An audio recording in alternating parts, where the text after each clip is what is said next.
आज मैं अमेरिकी संघीय व्यवस्था के बारे में बताऊंगा। ब्रिटेन समाप्त हो चुका है।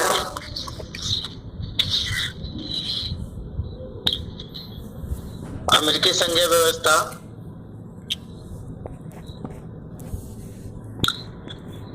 संघीय यानी फेडरल गवर्नमेंट, संघ शब्द का अंग्रेजी फेडरेशन होता है और फेडरेशन शब्द लैटिन भाषा के शब्द फोएट से बना है और जिसका अर्थ संधि या समझौता होता है। शब्द उत्पत्ति के दृष्टिकोण से निर्मित राज्य को संघराज्य कहा जा सकता है। संघात्मक शासन व्यवस्था के अंतर्गत केंद्रीय सरकार और इकाइयों की सरकार के बीच शक्ति विभाजन कर दिया जाता है और ऐसा इसलिए कि ना तो संघ राज्य के अधिकार क्षेत्र का हनन कर सके और न ही राज्य केंद्र के अधिकार क्षेत्र का हनन कर पाएंगे। इसलिए विधि पूर्वक या व्यवस्थापिका के माध्यम से वह परिवर्तन कर सकता है, परंतु कोई भी सरकार, संघीय सरकार, राज्य सरकार के अधिकार क्षेत्रों पर मनमानी तरीके से हस्तक्षेप नहीं कर सकता। इस संबंध में डाइसी ने लिखा है कि एक संघात्मक राज्य एक ऐसे राजनीतिक उपाय के अतिरिक्त कुछ नहीं है जिसका उद्देश्य राष्ट्रीय एकता तथा राज्य अधिकारों में मेल स्थापित करना है। संघ एक ऐसी शासन प्रणाली है जिसमें केंद्रीय तथा स्थानीय सरकारें एक ही प्रभुत्व शक्ति के अधीन होती है और ये सरकारें अपने अपने क्षेत्र में संविधान के द्वारा दी गई शक्तियों का प्रयोग करते हैं। जहां तक अमेरिका की संघीय व्यवस्था का प्रश्न है तो केसी हुएर ने कहा है कि अमेरिकी संविधान में कहीं पर भी संघीय या संघ शब्दों का प्रयोग नहीं किया गया, लेकिन फिर भी इसे संघीय संविधान कहा जाता है और वर्तमान समय में सभी व्यक्ति संयुक्त राज्य अमेरिका की संघीय शासन का एक आदर्श उदाहरण मानते हैं।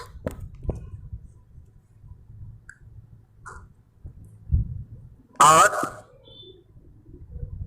अब यह प्रश्न उठता है क्या कि आखिर अमेरिका में संघीय व्यवस्था क्यों?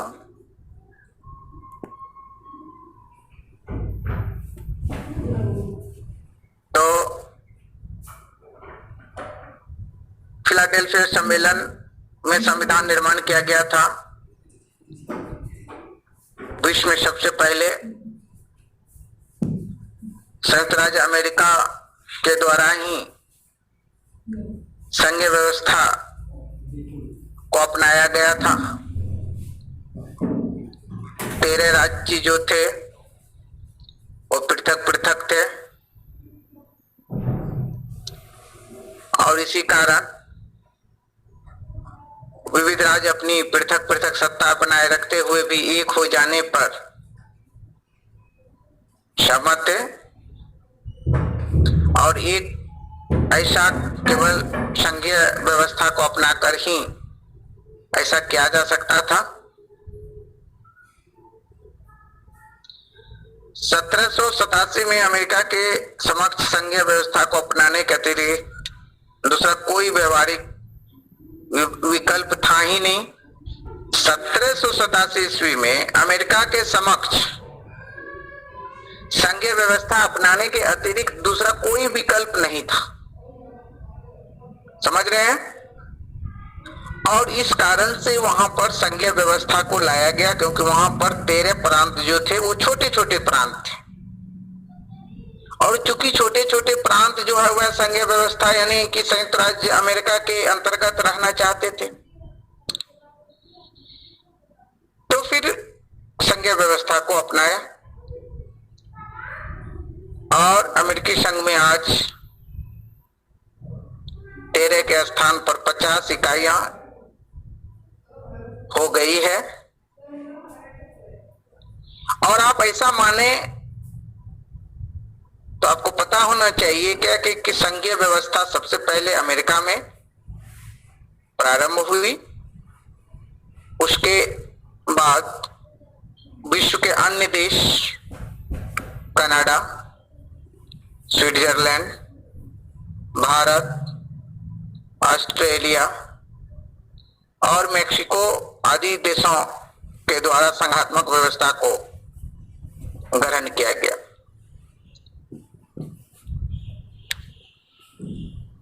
तो अमेरिकी व्यवस्था में संघीय व्यवस्था, संघीय तत्व किस रूप में था? जैसा कि अमेरिकी संविधान में आपको बताया कि अमेरिकी संविधान में कहीं पर भी फेडरल या फेडरेशन शब्द का उल्लेख या प्रयोग नहीं किया गया है, लेकिन वहां पर अमेरिकी व्यवस्था में संघीय तत्व विद्यमान है।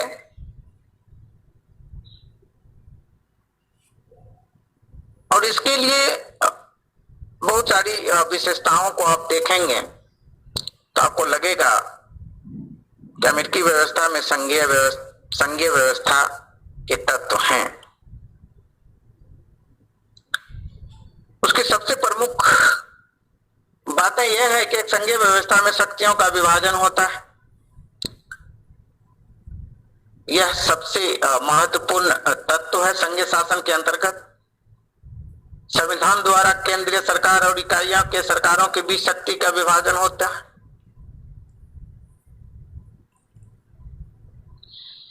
शक्ति विभाजन के संबंध में भी ऐसा कहा गया है कि अमेरिकी संविधान के अंतर्गत गणना और अवशेष के सिद्धांत को अपनाया गया। केंद्रीय सरकार और इकाइयों की सरकारें इन दोनों पक्षों में से किसी एक पक्ष की शक्तियों की गणना करके उन्हें निश्चित कर दिया जाता है, और अवशेष सभी शक्तियां दूसरे पक्ष को दे दी जाती है।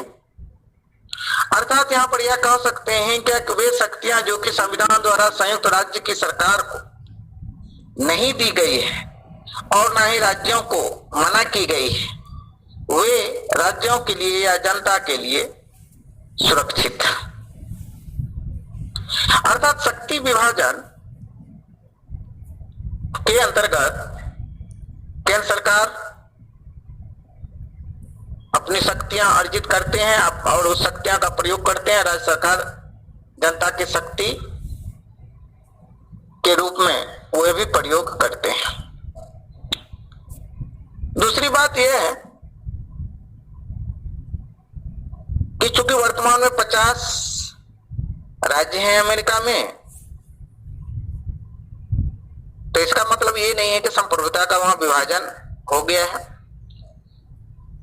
उसकी सबसे प्रमुख विशेषता यह है कि वहां संप्रभुता का विभाजन नहीं हो सकता।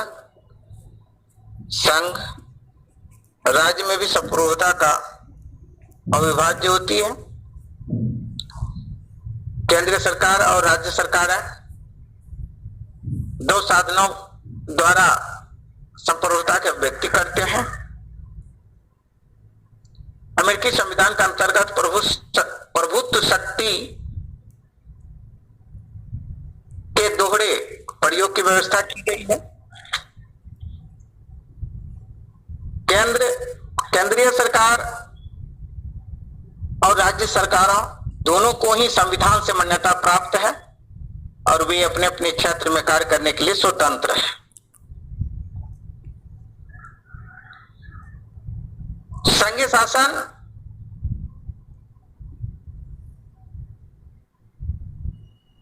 संघीय शासन जो है वह उन्हें उसे विस्तृत शक्तियां प्राप्त। अब रही बात क्या कि आखिर तो वास्तव में वहां संघात्मक व्यवस्था है। जैसा कि आप देखिए, केंद्रीय सरकार की प्रमुख शक्तियां हैं। अमेरिकी संविधान के अनुच्छेद 1 और उपधारा 8 में केंद्र सरकार की महत्वपूर्ण शक्तियां दी गई है। सर, 8 अनुच्छेद 1 उपधारा 8 में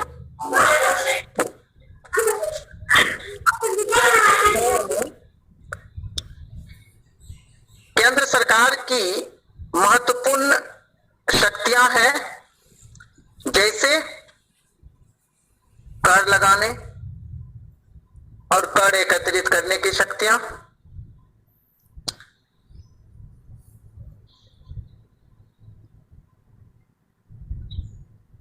विदेशों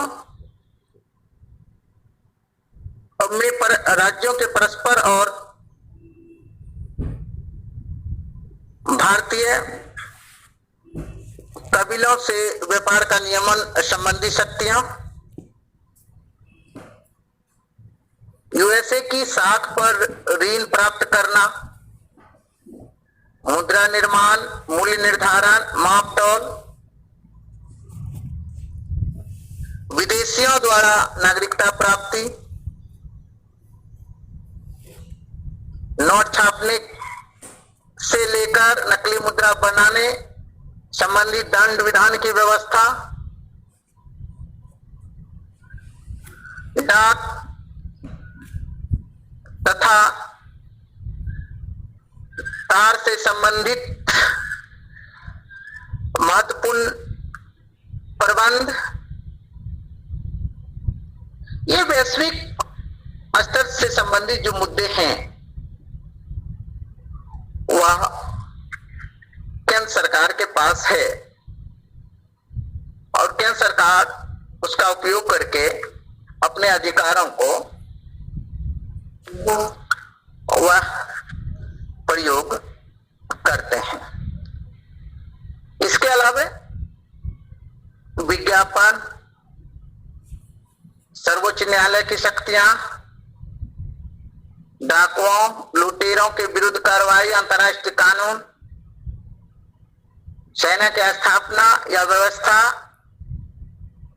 जल सेना की स्थापना या व्यवस्था, थल सेना की स्थापना या व्यवस्था और युद्ध की घोषणा करने का अधिकार।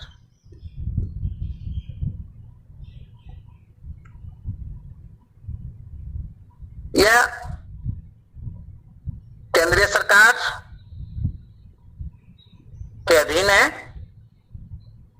इसके साथ ही जिले का निर्माण करना, सार्वजनिक हित में भवन निर्माण,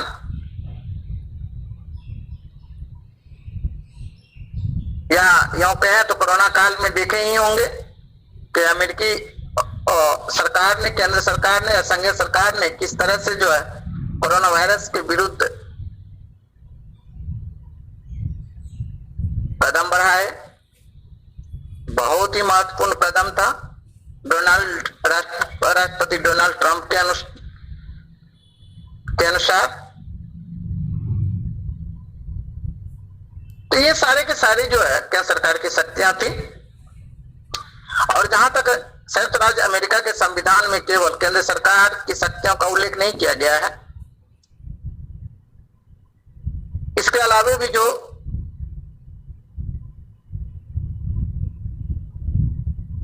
बातें हैं वो अमेरिकी संविधान के द्वारा राज्यों को प्रदान की गई है।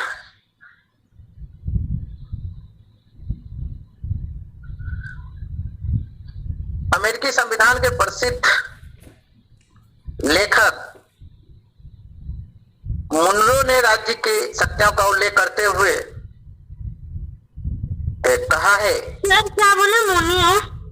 मुनरो मुनरो मुनरो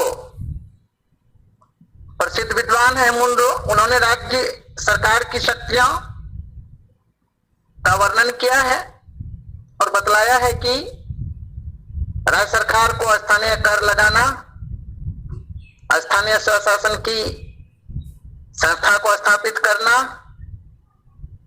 राज्य की साख पर ऋण उपलब्ध, शिक्षा का संचालन करना, दान या अनुदान, सड़क, यातायात, दीवानी और फौजदारी कानूनों, लोगों की संपत्ति की रक्षा, जीवन की सुरक्षा, स्वास्थ्य, नैतिक जीवन को उन्नत करने या नैतिक उत्थान की बातें करना, ये सारे के सारे जो है राज्य सरकार यानी कि राज्य की शक्तियां है। संघीय संविधान के संशोधन का अनुसमर्थन करना, राज्यों के संविधान में संशोधन करना और चुनावों का संचालन करना भी राज्य शक्तियों के अधीन है। यदि हम संघीय शक्तियां और राज्य शक्तियों की तुलना करें अमेरिकी संघीय व्यवस्था में, तो हम पाएंगे कि संघ शक्तियां संघीय कार्यों के लिए करारोपण करता है, लेकिन राज्यों की शक्तियां स्थानीय कार्यों के लिए करारोपण करती।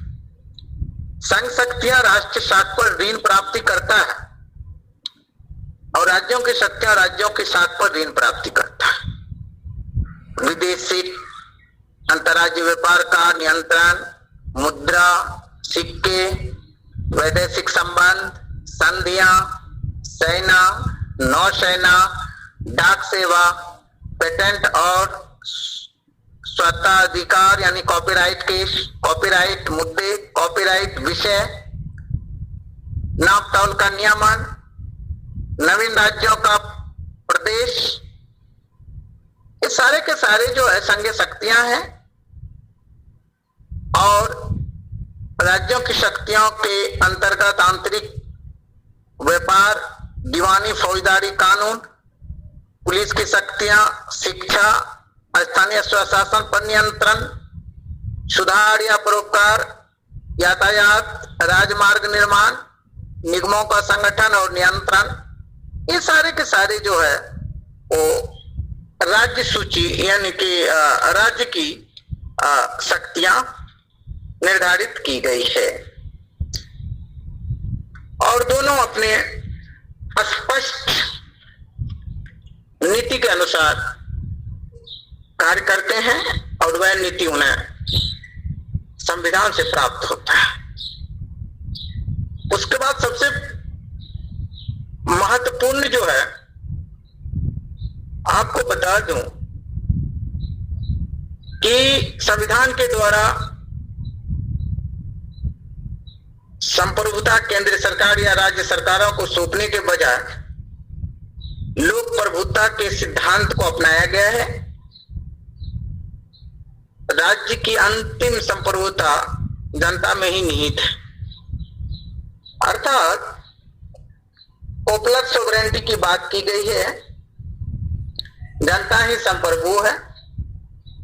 यदि भारतीय संघात्मक व्यवस्था में आप देखिएगा, यहाँ जो शक्तियां हमारे संविधान में निर्धारित की गई है, यहाँ भी 3 विषयों के अंतर्गत 3 अनुसूचियों के अंतर्गत की गई है, संघ सूची, राज्य सूची और समवर्ती सूची। और एक अन्य सूचियां हैं अपशिष्ट शक्तियां, जिस पर केंद्र और राज्य सरकारें दोनों कानून बना सकती है। यदि पहले राज्य केंद्र सरकार कानून बना लिए तो फिर राज्य सरकार को उस पर कानून बनाने का अधिकार नहीं है। और जब यह देखा जाता है संविधान के अनुसार अंतिम रूप में, तो पाते हैं कि यहाँ भी भारतीय संघात्मक व्यवस्था में भी राज्य की अंतिम संप्रभुता जनता में ही निहित है। यह पॉपुलर सोवरेनिटी की बात है। इसीलिए अमेरिकी संविधान या अमेरिकी संघात्मक व्यवस्था की एक खास विशेषताएं हैं या तत्व हैं। दूसरी चीजें जो है वह संविधान की सर्वोच्चता है। संघ शासन समझौते द्वारा स्थापित शासन होता है, लेकिन यह समझौता संविधान में निहित और लिखित है। इसीलिए संघ राज्य का यह संविधान सर्वोच्च होता है और संविधान के विरुद्ध किसी भी प्रकार का कार्य नहीं किया जा सकता है। संविधान के विरुद्ध किसी भी प्रकार का कार्य या तो केंद्र सरकार हो या राज्य सरकार हो नहीं कर सकता। इसीलिए संयुक्त राज्य अमेरिका में संविधान की सर्वोच्चता के सिद्धांत को अपनाया गया है। आपको पता होना चाहिए, फिलाडेल्फिया सम्मेलन द्वारा निर्मित प्रलेख, उसमें किए गए संशोधनों सहित संयुक्त राज्य अमेरिका का सर्वोच्च कानून है और राष्ट्रपति, कांग्रेस, सर्वोच्च न्यायालय तथा संघ की इकाइयां इस सबके अधीन है और किसी के भी द्वारा इसका उल्लंघन नहीं किया जा सकता है। अमेरिकी संविधान के अनुच्छेद 6 में कहा गया है कि यह संविधान और इसके अनुसार बनाए गए सभी कानून तथा संयुक्त राज्य अमेरिका के प्राधिकार के अधीन की गई अथवा भविष्य में की जाने वाली सभी संधियां देश का सर्वोच्च कानून होगा और प्रत्येक राज्य के न्यायाधीश उससे बाध्य होंगे। किसी भी राज्य के संविधान अथवा कानून की कोई बात नहीं, कोई भी बात जो इस संविधान के विरुद्ध होगी अवैध समझी जाएगी। अर्थात संविधान की सर्वोच्चता पर बल दी गई है। संविधान ही सर्वोच्च है और इसको मानने के लिए सभी बाध्य हैं। संयुक्त राज्य अमेरिका में और वहां के जो है संघात्मक व्यवस्था में न्यायपालिका की सर्वोच्चता है। चार्ल्स बियर्ड ने तो यहां तक कहा है कि न्यायिक सर्वोच्चता को ही संघात्मक शासन प्रणाली की सर्वप्रमुख विशेषता मानते हैं। उदाहरण एक प्रमुख केस है जो कि बहुत ही इंपॉर्टेंट है, वह है 1803 में मुख्य न्यायाधीश मार्शल ने मारबड़ी वर्सेस मेडिसिन नामक विवाद में न्यायिक सर्वोच्चता के सिद्धांत का प्रतिपादन करते हुए कहा था, सब प्रकार के कानूनों की संवैधानिकता की जांच करने का एकमात्र अधिकार सर्वोच्च न्यायालय को प्राप्त। ये बहुत ही इंपॉर्टेंट है। सर साल को थोड़ा सा रिपीट कर दीजिए ना, कौन से साल में? 1803 में, मतलब 1803 कीजिए। 1803 ईस्वी में मुख्य न्यायाधीश ने एक न्याय देते हुए उन्होंने कहा था, और वह केस था मारबड़ी बनाम वर्सेस मेडिसन। एक विवाद था और इसी में उन्होंने मुख्य न्यायाधीश मार्शल ने न्यायिक सर्वोच्चता के सिद्धांत का प्रतिपादन करते हुए कहा था कि सब प्रकार के कानूनों की संवैधानिकता की जांच करने का एकमात्र अधिकार सर्वोच्च न्यायालय को प्राप्त है, इसके अलावा किसी को नहीं। आपको पता होना चाहिए भारतीय संघात्मक शासन प्रणाली में भी सर्वोच्च न्यायपालिका या सर्वोच्च न्यायालय की संकल्पना जो है यहाँ न्यायिक पुनर्वलोकन की शक्तियां, जुडिशियल रिव्यू, यह हमारे यहां भी अमेरिकी संघात्मक व्यवस्था की से प्रभावित है। उसके अलावा वहां पर सबसे जो प्रमुख विशेषताएं हैं अमेरिकी संघात्मक व्यवस्था की दोहरी नागरिकता, जो कि मैंने कहा था कि संघात्मक यानी संयुक्त राज्य अमेरिका की भी नागरिकता है और वहां के राज्यों की भी नागरिकता उससे प्राप्त है जहां वो निवास करते हैं। जैसा कि न्यूयॉर्क राज्य में रहने वाला नागरिक न्यूयॉर्क का नागरिक और इसके साथ ही संयुक्त राज्य अमेरिका का भी नागरिक होता है। ठीक है, और यह सर्वोच्च न्यायालय ने ट्रेड स्टॉक नामक केस में यह निर्णय देते हुए कहा था कि प्रत्येक नागरिकता की दोहरी नागरिकता, प्रत्येक नागरिक को दोहरी नागरिकता को स्वीकार किया है। और आप देखे होंगे कि छोटी इकाई हो या बड़ी इकाई हो, अमेरिकी संघीय व्यवस्था में द्वितीय सदन कौन है? Second chamber of the federal legislature, senate. छोटे राज्यों या बड़े राज्यों, सभी राज्यों को, सभी इकाइयों को समान प्रतिनिधित्व प्रदान किया गया है और इसमें 2 प्रतिनिधि ही भेजे जा सकते हैं। 2 प्रतिनिधि भेजे जा सकते हैं और यह संविधान में अभी व्यवस्था की गई है कि संविधान राज्य की अनुमति के बिना किसी राज्य को उसे सीनेट में प्राप्त प्रतिनिधि से वंचित नहीं किया जा सकता है। अर्थात कि सर्वोच्च न्यायालय की भूमिका यहाँ पर महत्वपूर्ण हो जाती है और उन्होंने स्पष्ट जो कहा है कि सभी नागरिकों को चाहे छोटे हों या बड़े हों समान प्रतिनिधित्व होना चाहिए।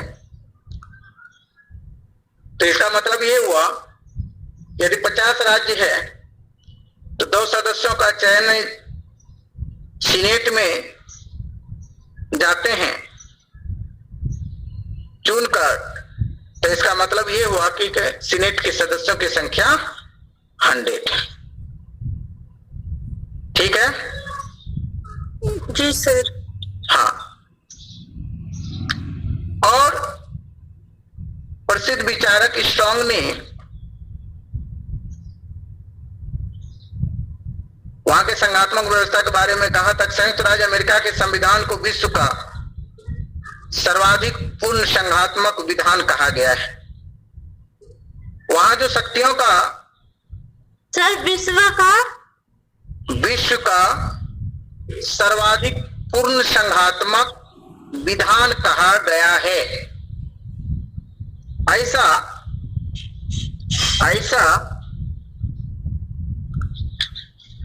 प्रसिद्ध विद्वान स्ट्रॉन्ग ने कहा है। अमेरिका में जो संविधान में निहित शक्तियां हैं उसी का पालन करना है, उसी के अनुसार जो है संघात्मक शासन प्रणाली को प्रयोग में लाना है। निहित शक्तियों का सिद्धांत, वहां एक और प्रचलन है सिद्धांत का संवैधानिक आधार क्या है। और उस अनुसार निहित शक्तियां वे है जो संविधान के ढांचे के परिणाम स्वरूप विकसित हुई है। और ऐसा इसलिए कि वहां समय समय पर सर्वोच्च न्यायालय ने अपना निर्णय देते हुए उस निर्णय को कानून का रूप दिया है। और जो शक्तियां वहां पर उद्धृत हुई है उसी के अनुरूप उसके अनुरूप भी वहां शासन करना अनिवार्य हो गया है।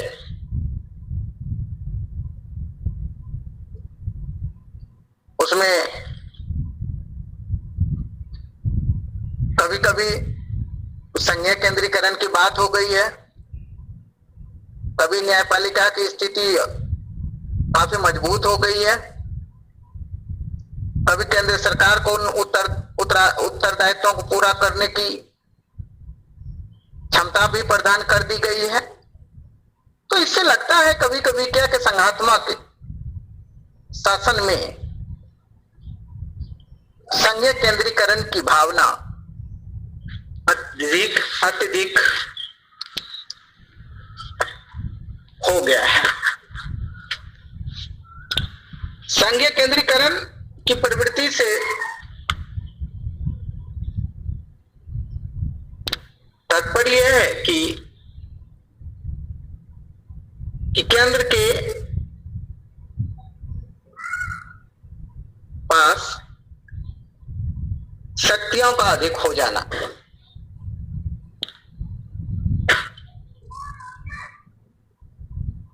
प्रसिद्ध विद्वान डिमॉक तथा डिमॉक ने कहा है कि केंद्रीकरण का तात्पर्य शिखर पर सत्ता केंद्रित होने की प्रवृत्ति के साथ निम्न सत्ता से उच्च सत्ता को शक्ति का हस्तांतरण है। संघीय केंद्रीकरण के लिए बहुत सारे तत्व विद्यमान हैं,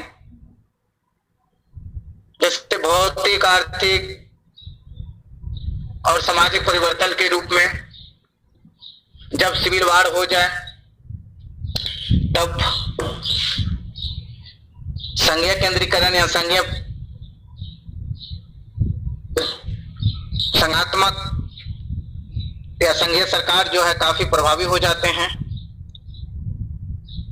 और एक बार तब संघीय केंद्रीकरण की प्रवृत्ति जन्म लेता है जब वहां के सर्वोच्च न्यायालय ने महत्वपूर्ण निर्णय देते हैं, क्योंकि महत्वपूर्ण निर्णय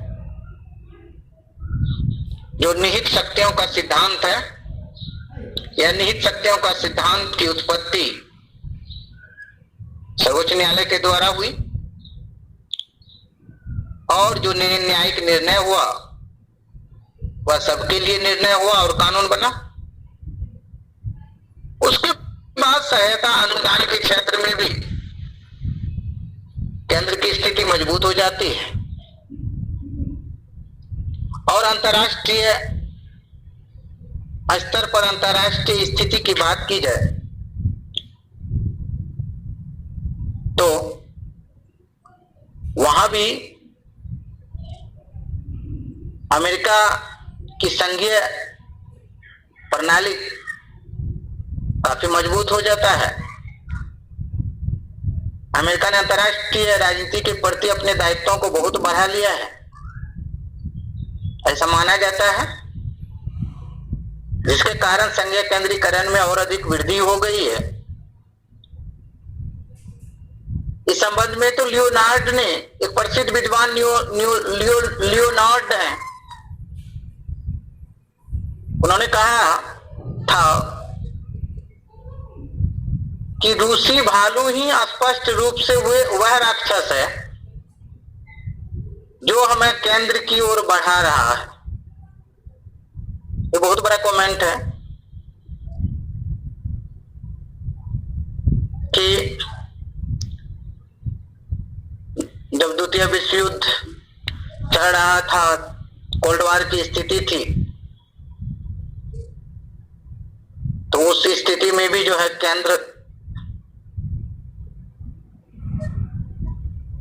केंद्रीय सरकार मजबूत होना चाहते थे, क्योंकि कोल्ड वॉर में रूस का मुकाबला, सोवियत संघ का मुकाबला कर सके। और उसी तरह से 1964 या 70 के करीब में अमेरिका द्वारा जब वियतनाम युद्ध में भाग लिए जाने के कारण संघीय केंद्रीकरण की स्थिति को देखा गया। लेकिन आज एक ध्रुवीय विश्व में अमेरिका विश्व की एकमात्र शक्ति ऐसी है जो अपने दायित्वों को बढ़ाकर संघीय केंद्रीकरण की ओर उन्मुख किया है।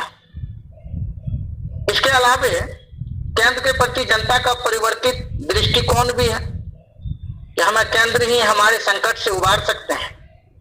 हमें कोई राज्य जो है हमें कहां तक उबारने में सक्षम होंगे, यह वहां की जनता में एक भरोसा का अभाव है। और खासकर कोरोना महामारी में यह स्पष्ट देखने को मिला कि संघीय केंद्रीकरण की तरफ लोगों का झुकाव बढ़ा और धीरे धीरे वह मजबूत हो गया।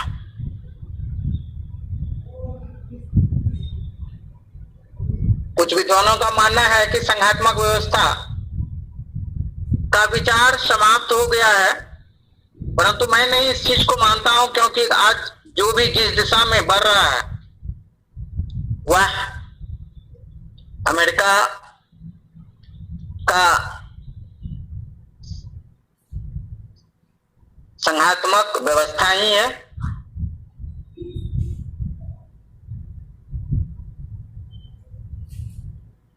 संघात्मक व्यवस्था का संचालन जरूर मजबूत स्थिति में होती है, परंतु राजनीतिक दलों की जो जड़ें हैं वह राज्यों में ही है। लेकिन संघात्मक व्यवस्था में केंद्र और राज्यों के पारस्परिक संबंधों का रूप जो है हमेशा समय और परिस्थिति के अनुकूल परिवर्तित हुआ है। और एक नई प्रवृत्ति अमेरिकी संघात्मक व्यवस्था में भी देखने को मिली है, उसको हम कह सकते हैं कोऑपरेटिव फेडरलिज्म, सहयोगात्मक संघात्मक व्यवस्था। मतलब राज्य भी जो है केंद्र की सहायता कर रहे हैं, केंद्र भी राज्य की सहायता कर रहे हैं, दोनों एक दूसरे को सहयोग कर रहे हैं। इसलिए ऐसा कहा गया है कि अमेरिका में एक नई प्रवृत्ति, नई संघात्मक व्यवस्था का जन्म हो रहा है, और वह है सहयोगात्मक संघात्मक व्यवस्था, कोऑपरेटिव फेडरलिज्म। लेकिन ऐसा माना जाता है कि वहां की संघात्मक व्यवस्था काफी मजबूत है, जिसका जीता जागता उदाहरण आपको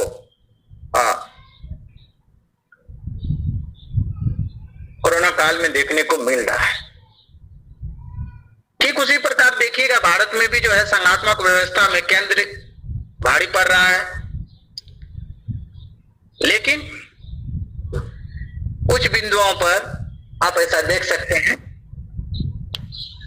नहीं तो संविधान में सारी चीज पृथक रूप में केंद्र और राज्यों के बीच शक्तियों का विभाजन कर दिया गया है। इसीलिए ज्यादा विवाद की गुंजाइश नहीं होती है। फिर भी क्योंकि पॉपुलर सॉवरेनिटी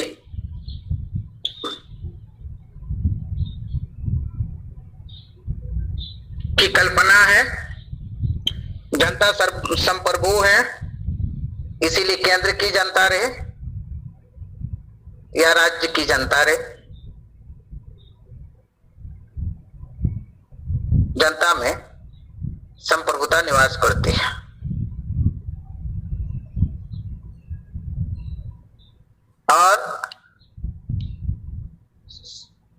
संघात्मक शासन व्यवस्था जो अमेरिका में है उसमें केंद्र की भूमिका, संघीय केंद्रीकरण की भूमिका सबसे महत्वपूर्ण है। जो आज वैश्वीकरण के युग में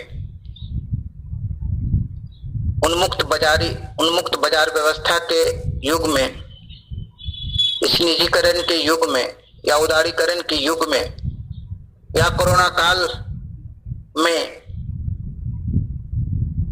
जो दृष्टिगत हो रहा है उसमें संघीय केंद्रीकरण की प्रबलता है और उसी के अनुरूप आज अमेरिकी संघात्मक व्यवस्था सुचारू रूप से चल रही है। भले ही राज्यों का महत्वपूर्ण और उपयोगी सहयोग समय समय पर रहा है। Okay ji sir. Okay sir. Ji sir. कल नेक्स्ट डे मैं अमेरिकी राष्ट्रपति, ठीक है, उसको मैं पढ़ाऊंगा और ब्रिटिश प्रधानमंत्री से उसका हो सकता है तुलना करते हुए बताऊं, ठीक ना? जी सर। Okay bye. हाँ सर, थैंक यू सर।